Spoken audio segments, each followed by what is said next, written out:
And now, the best 60-ish seconds of your week.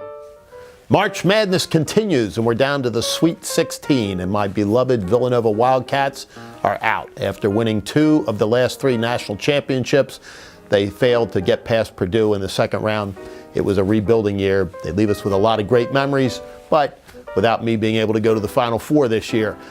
A lot of upsets in the tournament, which is what makes it so much fun. Every year there are some, no 16s beating 1s this year, but a lot of 15s over 2s, 3 on the same day. You know, they say the odds of being able to pick a perfect sheet in the bracketology that goes on with the NCAA tournament is about 1 in 92 quadrillion. I don't even know how big that number is, but it's pretty big. But there's some guy in Ohio who's perfect through the first 48. Going into the Sweet 16, he's gotten every single one right, including some phenomenal upsets.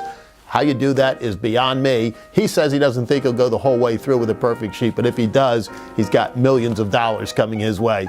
Good luck to him.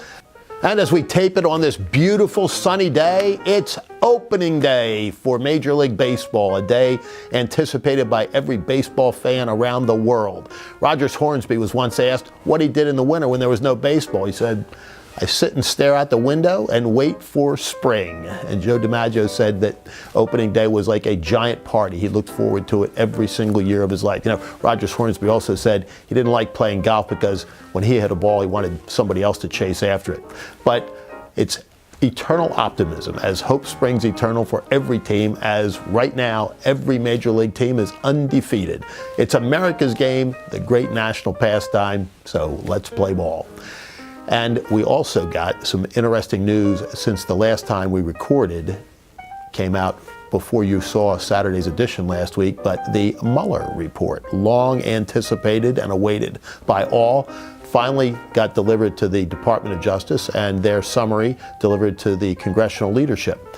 And we now move into a post-Mueller era, but Adam Schiff, Gerald Naylor, and others can't seem to let go. They were the ones that told us they personally had mountains of evidence of collusion between Donald Trump, his campaign, and the Russian government. That now has been laid completely to rest and completely debunked as, frankly, a lie. I don't use that word very often. I don't like it because, unfortunately, differences of opinion have become lies in our political parlance more recently.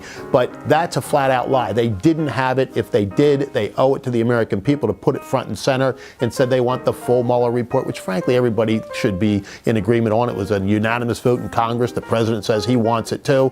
Not too many Americans are going to sit down at their kitchen table and read all 800 pages. They're pretty much satisfied with the executive summary, and they get it.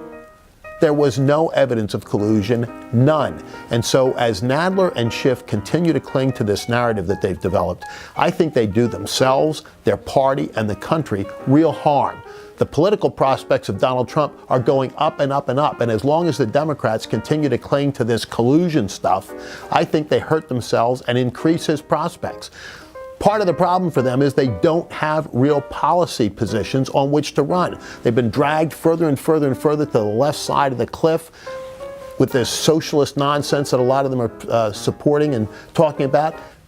Look at the vote this week on the Green New Deal. How'd that work out? Not a single vote when Mitch McConnell called the Democrats bluff and said, let's put this nutty proposal up for an actual vote. Not one of them was even willing to vote for legislation that they had sponsored. That's now gone.